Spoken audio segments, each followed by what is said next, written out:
Hello, friends and relatives, wherever you are. Good morning from New Zealand. It's a good day today. Sunny a while ago, but now it's cloudy. It's 10:50 in the morning here in New Zealand. As I have mentioned in my first Facebook Live, I'm going to read the Bible from cover to cover, and I will try my best to read it every day.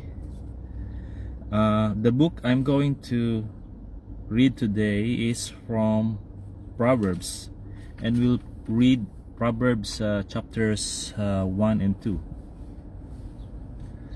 So we start now. Starting from chapter 1, verse 1. The Proverbs of Solomon, the son of David, king of Israel. To know wisdom and instruction, to perceive the words of understanding, to receive the instruction of wisdom, justice, judgment, and equity, to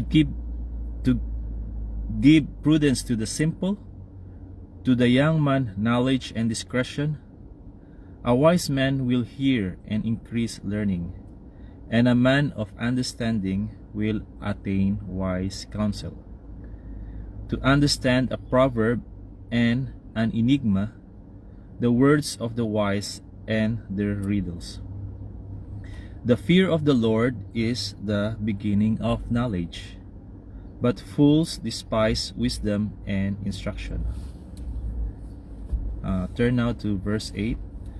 My son, hear the instruction of your father, and do not forsake the law of your mother, for they will be a graceful ornament on your head and chains about your neck. My son, if sinners entice you, do not consent. If they say, come with us, let us lie in wait to shed blood. Let us lurk secretly for the innocent without cause. Let us swallow them alive like Sheol, and whole like those who go down to the pit. We shall find all kinds of precious possessions. We shall fill our houses with spoil. Cast in your lot among us. Let us all have one purse. My son, do not walk in the way with them. Keep your foot from their path, for their feet run to evil, and they make haste to shed blood. Surely in vain the net is spread in the sight of any bird, but they lie in wait for their own blood. They lurk secretly for their own lives. So are the ways of everyone who is greedy for gain. It takes away the life of its owners. So we continue now on verse 20. Wisdom calls aloud outside. She raises her voice in the open squares. She cries out in the chief concourses, at the openings of the gates in the city. She speaks her words. How long, you simple ones, will you love simplicity? For scorners delight in their scorning, and fools hate knowledge. Turn at my rebuke. Surely I will pour out my spirit on you. I will make my words known to you. Because I have called and you refused, I have stretched out my hand and no one regarded. Because you disdain all my counsel and would have none of my rebuke,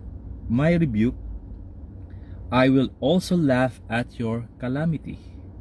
I will mock when your terror comes like a storm, and your destruction comes like a whirlwind. When distress and anguish come upon you, then they will call on me, but I will not answer. They will seek me diligently, but they will not find me. Because they hated knowledge and did not choose the fear of the Lord, they would have none of my counsel and despise my every rebuke. Therefore, they shall eat the fruit of their own way and be filled to the full with their own fancies. For the turning away of the simple will slay them, and the complacency of fools will destroy them. But whoever listens to me will dwell safely and will be secure without fear of evil. So we continue now on chapter 2, verse 1. My son, if you receive my words and treasure my commands within you, so that you incline your ear to wisdom and apply your heart to understanding. Yes, if you cry out for discernment and lift up your voice for understanding, if you seek her as silver and search for her as for hidden treasures, then you will understand the fear of the Lord and find the knowledge of God. Verse 6. For the Lord gives wisdom, for his mouth come knowledge and understanding. He stores up sound wisdom for the upright. He is a shield to those who walk uprightly.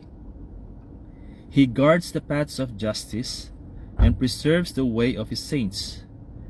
Then you will understand righteousness and justice, equity and every good path. Verse 10. When wisdom enters your heart and knowledge is pleasant to your soul, discretion will preserve you.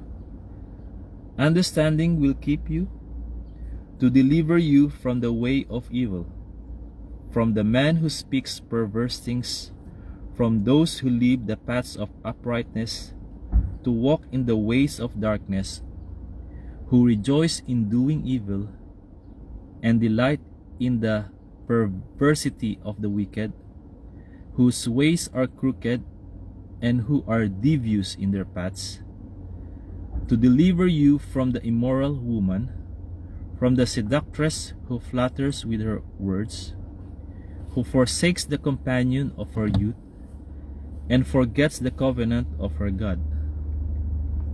For her house leads down to death, and her paths to the dead. None who go to her return, nor do they regain the paths of life. So you may walk in the way of goodness, and keep to the paths of righteousness.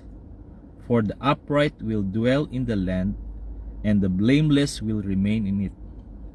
But the wicked will be cut off from the earth, and the unfaithful will be uprooted from it. So, okay, friends and relatives, that's all for now. To God be the glory, honor, and praise. So, see you next time on Bible reading.